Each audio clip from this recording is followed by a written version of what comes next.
My name is Kendra Washington, and I'm about to tell you about the Thanksgiving that almost ended my entire family. I was standing in my kitchen, seasoning my turkey at 6 in the morning like every good black woman does, when my phone buzzed with a text from my cousin Tasha. "Girl, you sitting down? Because Auntie Marlene just pulled up to my mama house with your ex-boyfriend Trevor." I had to read that message 3 times before my brain could even process what my eyes were seeing. Trevor. My Trevor. Well, not my Trevor anymore, but the Trevor who broke my heart into a million pieces 2 years ago when I caught him with my coworker Shanice at the Red Lobster. The same Trevor who swore up and down he loved me while he was playing me like a fiddle. And now my own aunt, my father's sister, the woman who helped raise me, was bringing this man to Thanksgiving dinner like he was part of the family. I called Tasha immediately, and she picked up on the first ring. "Girl, I am not playing with you right now," I said, my voice already rising. "Tell me you're joking. Tell me this is one of your stupid pranks. Kendra, I wish I was lying, but I'm standing here looking at them right now. Auntie Marlene got that man's arm linked with hers like they're at the prom. She's introducing him to everybody as her special guest." My hands started shaking. The knife I was using to season the turkey clattered onto the counter. Special guest? Special guest? Tasha, that woman knows what Trevor did to me. She was at my house with a bottle of wine and a box of tissues when I found out about Shanice. She held my hand at church when I was crying during the sermon. She bought me ice cream every Sunday for 2 months straight. Now she's bringing him to Thanksgiving? "I need you to calm down before you come over here," Tasha said, "because I know you, and I know you're about to come over here and start World War III in Grandma's dining room." "I'm not playing, Kendra. Mama already got her good china out, and you know she will lose her mind if anything happens to those plates." But I wasn't thinking about no plates. I was thinking about how my auntie, the woman I trusted with my whole heart, had betrayed me in the worst way possible. I threw on some clothes, didn't even bother with makeup, and drove the 15 minutes to my grandmother's house like I was in the Fast and the Furious. When I pulled up to the house, I could see cars everywhere. My uncle's Cadillac, my cousin Marcus's Honda, my brother Jamal's truck, and there, parked right in front like it owned the place, was Trevor's silver Dodge Charger with the stupid custom rims he was always bragging about. I sat in my car for a full 5 minutes, trying to talk myself down. "Breathe, Kendra. Just breathe. Maybe there's a reasonable explanation. Maybe he's dating someone else in the family now. Maybe Auntie Marlene hit her head and forgot everything that happened. Maybe I'm in the twilight zone. But no amount of breathing exercises could prepare me for what I saw when I walked through that door. The house smelled like heaven, the way it always did on Thanksgiving. Mac and cheese, collard greens, sweet potato pie, cornbread dressing, honey-baked ham. Grandma's house was the headquarters for good food and family drama, and today was about to be a championship game for both. Trevor was sitting on the couch in the living room like he belonged there, wearing a sweater that probably cost more than my car payment, laughing with my Uncle Charles about something. And right next to him, practically glowing with joy, was Auntie Marlene. She looked up when I walked in, and for a split second, I saw something flash across her face. Was it guilt? Shame? Fear? But then she smiled, that big, bright smile she always gave me, and waved me over. "Kendra, baby, come here and say hello. We have a special guest today." I stood there in the doorway, frozen like a deer in headlights. Everyone in the room turned to look at me. My cousins, my brother, my uncle, and Trevor. Oh, Trevor had the audacity to smile at me. Not a guilty smile, not an apologetic smile, but a confident, cocky smile, like he hadn't destroyed my life 2 years ago. "Hey, Kendra," he said, his voice smooth as butter. "Long time no see. You're looking good. Long time no see. Long time no see." This man really thought he could sit up in my grandmother's house and give me a casual greeting like we were old college buddies who lost touch. My cousin Tasha appeared at my elbow, grabbing my arm. "Let me get you some punch," she whispered urgently. "Let's go to the kitchen. You need some punch right now. But I didn't move. I couldn't move. I was staring at Auntie Marlene, trying to understand how this woman who I loved more than my own mother sometimes could do this to me. Auntie Marlene, I said slowly, carefully, like I was defusing a bomb. Can I talk to you in the kitchen for a minute? Oh, baby, we can talk right here, she said cheerfully. Everybody's family. There's nothing we can't say in front of everybody. Nothing we can't say in front of everybody. This woman had lost her entire mind. Auntie, I said again, my voice getting tighter, I really need to talk to you. In private. In the kitchen. Now. The room got quiet. Even the football game on TV seemed to lower its volume. My grandmother poked her head out from the kitchen, her silver hair wrapped in her signature purple scarf. What's all this commotion in my living room? Y'all better not be starting no mess on my holiday. Grandma had spoken, and when Grandma spoke, everybody listened. Auntie Marlene's smile faltered just a little bit. Fine, she said, standing up. Let's go to the kitchen. I followed her through the dining room, past the table that was already set with Grandma's good china and crystal glasses, into the kitchen where my mother, my other aunts, and my grandmother were working on the final preparations for dinner. The second we walked in, every woman in that kitchen stopped what she was doing and looked at us. They knew. Of course they knew. In a black family, everybody knows everything within 5 minutes of it happening. My mother wiped her hands on her apron and gave me a look that said, Girl, I tried to warn you, but you weren't answering your phone. Auntie Marlene, I said, my voice shaking now, I need you to explain to me why Trevor is in this house right now. She had the nerve to look confused. Trevor? He's my guest, baby. I invited him. I invited him? She invited him? I felt like I was in a fever dream. Auntie, that man cheated on me with Shanice from my job. He broke my heart. You were there. You saw what he did to me. You helped me through it. Why would you bring him here? Auntie Marlene waved her hand like she was swatting away a fly. Oh, baby. That was 2 years ago. People change. Trevor has changed. He's been coming to my church for the past 6 months, and he's a completely different person now. He found Jesus. He's been asking about you, wanting to apologize properly. And I thought, what better place than Thanksgiving to bring the family together and heal old wounds. I couldn't believe what I was hearing. My own aunt was playing matchmaker with my ex-boyfriend who had publicly humiliated me. My mother spoke up from the stove. Marlene, what in the world were you thinking? That girl went through hell because of that boy. You can't just spring him on her like this. Auntie Marlene turned to my mother with that same dismissive wave. Oh, Sandra, you're always so dramatic. Kendra is a grown woman. She can handle seeing an old boyfriend. Plus, Trevor really has changed.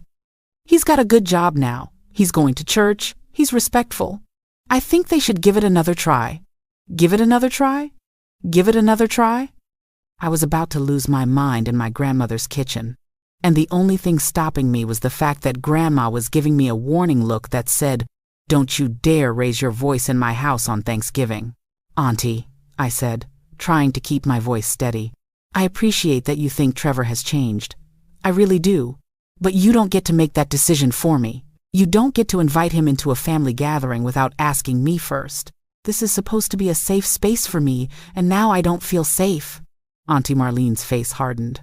Now, Kendra, don't you think you're being a little dramatic? It's been 2 years. You need to let go of that bitterness and anger. It's not good for you. Holding on to grudges will poison your spirit. Trevor made a mistake, but he's trying to make amends. The least you can do is hear him out. My cousin, Tasha, who had followed us into the kitchen, let out a loud laugh. Auntie, are you serious right now? Trevor didn't make a mistake.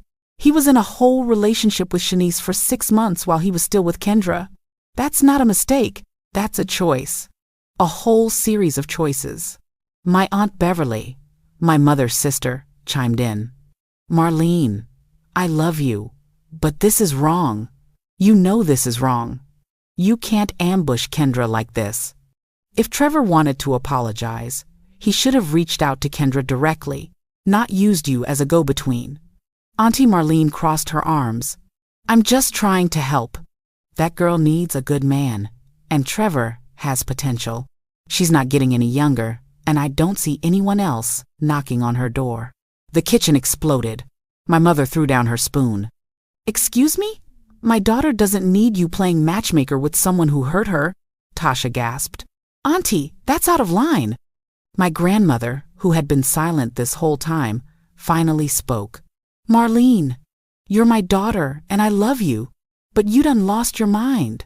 That boy hurt Kendra, and you bringing him in here like nothing happened is disrespectful to her and to this family. Now, I don't care if that boy found Jesus, Moses, and all 12 disciples. He needs to leave. But Auntie Marlene wasn't backing down. Mama, you don't understand. Trevor and I have been talking for months. He's been helping me with things around my house, fixing my car, taking me to my doctor appointments. He's been like a son to me. And when he told me how much he regretted what happened with Kendra, how much he wanted to make things right, I thought I was doing a good thing. Like a son to her, this man had been playing my aunt the same way he played me. I could see it clear as day. Trevor had found a lonely woman who wanted to help people, and he had manipulated her into thinking he was this changed man so he could weasel his way back into my life. And the worst part was, she couldn't see it.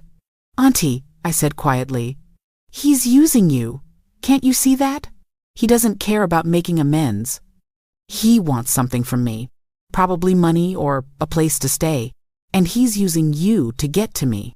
Her face went red. How dare you? Trevor is a good man who made a mistake. Just because you can't forgive him doesn't mean everyone else has to hold on to your grudge. At that moment, Trevor himself walked into the kitchen. Hey, is everything okay in here? I heard raised voices. The audacity of this man to walk into a conversation that was clearly about him. I turned to face him, and for the first time since I'd arrived, I looked him dead in the eyes.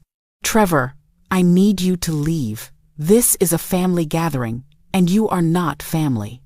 You hurt me, you embarrassed me, and you have no right to be here.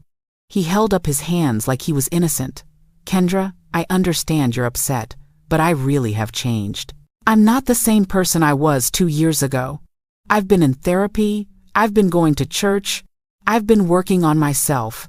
I made mistakes, and I want to apologize and make things right. Your apology means nothing to me, I said, and the fact that you thought it was appropriate to show up here, in my grandmother's house, on Thanksgiving, without asking me first, shows me that you haven't changed at all. You're still the same selfish, manipulative person you always were. Auntie Marlene stepped between us. Kendra, that's enough. You're being disrespectful to my guest. Your guest? I was incredulous. Auntie, this is Grandma's house, not yours. You don't get to invite people and then tell me I'm being disrespectful. My grandmother's voice cut through the room like a knife. Marlene, the girl is right. This is my house, and if Kendra doesn't want Trevor here, then Trevor needs to leave. But Grandma, Auntie Marlene started to protest. No buts, my grandmother said firmly. That boy hurt my grandbaby, and I don't care how much he's changed or how much Jesus he found. He's not welcome at my table today. Trevor, you need to go. Trevor looked around the kitchen, seeing that he had no allies left. Even Auntie Marlene was starting to realize that she had lost this battle. He nodded slowly. All right, I'll go. But Kendra, I really am sorry. I hope one day you can forgive me. I didn't respond. I just watched as he walked out of the kitchen, through the living room, and out the front door. The sound of his car starting up and driving away was the sweetest sound I'd heard all day. But the drama wasn't over yet. Auntie Marlene turned to me, with tears in her eyes. I can't believe you just did that. I was trying to help you, and you threw it back in my face. You embarrassed me in front of the whole family. I felt a surge of anger rise up in me again. I embarrassed you? Auntie, you're the one who brought my cheating ex-boyfriend to Thanksgiving without asking me. You're the one who ambushed me in my grandmother's house. You're the one who chose his feelings over mine." She shook her head. "I thought I was doing something good. I thought I was helping bring two people together who clearly still care about each other. Trevor talks about you all the time. He misses you. He wants another chance." Auntie Beverly spoke up. "Marlene, when are you going to understand that this isn't about what Trevor wants? It's about what Kendra wants. And Kendra doesn't want him." That's the end of the story. But Auntie Marlene wasn't listening. She grabbed her purse from the counter and headed toward the door. "Fine. If Trevor's not welcome here, then neither am I." "I'm leaving," my grandmother called after her. "Marlene, don't be ridiculous. Come back here and sit down." But she was already gone, the door slamming behind her. The kitchen fell silent. Everyone looked at me, and I could feel tears starting to well up in my eyes. I didn't want it to be like this. I didn't want to ruin Thanksgiving. I didn't want to drive my aunt away, but I also wasn't going to let anyone disrespect me in the name of peace. My mother came over and wrapped her arms around me. "Baby, you didn't ruin anything. Marlene was wrong, and she knows it. She'll cool down and come back." Grandma nodded. "Your mama's right. Marlene has always been stubborn, but she'll realize she messed up. Now, let's finish getting this food ready, because I didn't cook all morning for us to sit here crying." We spent the next hour finishing up the meal, but I couldn't stop thinking about Auntie Marlene. She had been such an important part of my life, and the fact that she chose Trevor over me hurt worse than anything Trevor himself had ever done. When dinner was finally ready, we all sat down at the table. There were 2 empty chairs, one where Auntie Marlene would have sat, and one where Trevor definitely should not have sat. My Uncle Charles cleared his throat. "Should we wait for Marlene?" Grandma shook her head. "No, we're starting now. If she wants to act like a child, she can miss out on my cooking." We said grace, and then everyone started passing dishes around. The food was incredible, as always. Grandma's mac and cheese was so creamy it should have been illegal. The collard greens had just the right amount of vinegar and spice. The turkey was moist and perfectly seasoned, but I couldn't enjoy it. I kept looking at those empty chairs and feeling guilty. My brother Jamal must have noticed because he reached over and squeezed my hand. "Sis, stop beating yourself up. You didn't do anything wrong. Auntie Marlene was out of line." "But she's family," I said quietly. "She's family, and now she's gone because of me." My cousin Marcus spoke up from across the table. "Nah, she's gone, because she made a dumb decision and got called out on it. That's not on you. Family doesn't mean we let people disrespect us. Family means we hold each other accountable." Tasha nodded enthusiastically. "Exactly. And can we talk about the fact that Auntie Marlene really tried to play matchmaker with your ex? Like, what was she thinking? That you were just going to see Trevor sitting on the couch and suddenly forget that he cheated on you? That's not how it works. She's been watching too many Hallmark movies." The table erupted in laughter, and I couldn't help but smile a little. My family always knew how to lighten the mood, even in the worst situations. We spent the rest of dinner talking, laughing, and enjoying each other's company. But in the back of my mind, I was still worried about Auntie Marlene. Where had she gone? Was she okay? Was she with Trevor? The thought of them together, him feeding her lies about how I was the bad guy in this situation, made my stomach turn. After dinner, as everyone was settling in to watch football and fall into food comas, my phone rang. It was Auntie Marlene. I stepped outside onto the front porch to answer it. "Hello?" "Kendra," she said, her voice sounding small and tired. "Can we talk?" I sat down on the porch steps. "Yeah, Auntie, we can talk." There was a long silence on the other end of the line. "I was wrong," she finally said. "I was so wrong, and I'm sorry. I should have never invited Trevor without asking you first. I should have never tried to force a reconciliation that you didn't want. I was just trying to help, but I see now that I only made things worse." I felt tears starting to stream down my face. "Auntie, why did you do it? Why did you choose him over me?" "I didn't choose him over you," she said, her own voice breaking. "I never meant to make you feel that way. Trevor came into my life at a time when I was feeling really lonely. Your uncle passed away last year, and I've been struggling. Trevor started helping me with things, and I guess I got attached to the idea of having someone around who needed me and who I could help. I didn't realize he was manipulating me until you said it today. And then it all clicked. What clicked? I asked. He's been asking me about you constantly. Not in a sweet way, but in a way that felt like he was gathering information. He wanted to know if you had a new boyfriend, if you had bought a house, if you were doing well financially. I thought he was just interested because he cared about you. But now I see he was sizing you up. He's in some kind of trouble, isn't he? She sighed. After you left, I confronted him. Really confronted him. And it all came out. He owes money to some people. Bad people. He thought if he could get back with you, he could use your good credit and your income to help him get out of his mess. He was using me to get to you. I closed my eyes and shook my head. Auntie, I tried to tell you. I know, baby, I know. And I should have listened. I let my loneliness and my desire to help people cloud my judgment. I'm so sorry. Will you forgive me? I took a deep breath. Auntie, I love you. You know I love you. But what you did really hurt me. You made me feel like my pain didn't matter. Like I should just get over what Trevor did to me because he supposedly changed. And to find out that he was using you to get to me, that makes it even worse. I know, she said quietly. I know, and I have to live with that. But I want to make it right. I want to earn back your trust. It's going to take time, I said. I can't just forget about this. But I'm willing to work on it if you are. Thank you, she said, relief evident in her voice. Thank you for giving me another chance. And Kendra? What?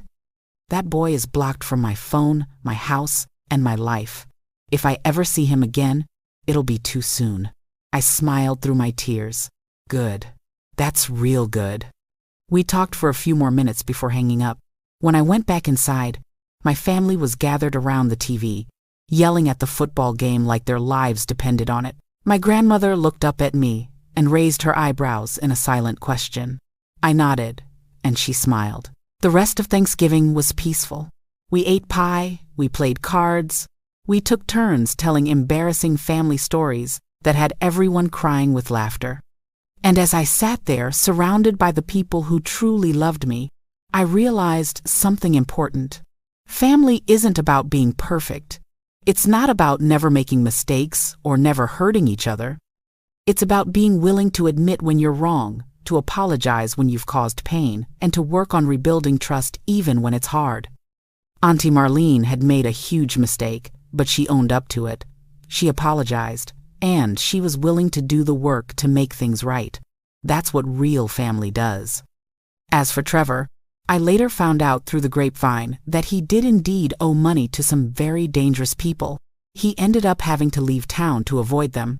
I heard he moved to Atlanta and was trying the same scheme with some other unsuspecting woman. I felt bad for whoever she was, but I was grateful it wasn't me. The holidays came and went, and slowly but surely, my relationship with Auntie Marlene started to heal. It wasn't easy. There were awkward moments and difficult conversations. But we worked through it because that's what family does. By the time next Thanksgiving rolled around, we were back to our old selves. Well, almost. Auntie Marlene did make one change. She started going to therapy to work through her loneliness and her tendency to try to fix everyone's problems. And she joined a community group for widows and widowers, which gave her a support system of people who understood what she was going through. As for me, I learned some valuable lessons from that disastrous Thanksgiving. I learned that it's okay to set boundaries with family members, even when it's uncomfortable. I learned that forgiveness doesn't mean forgetting or allowing people to disrespect you. And I learned that the people who truly love you will respect your feelings and stand up for you when you need them to. Now, whenever anyone in my family tries to play matchmaker or push me towards someone I'm not interested in, I just smile and say, "Remember that Thanksgiving with Trevor? That shuts them up real quick." And Auntie Marlene? She's my biggest supporter now when it comes to my dating life. She respects my boundaries and would never dream of springing a surprise guest on me again. In fact, she's overly cautious now.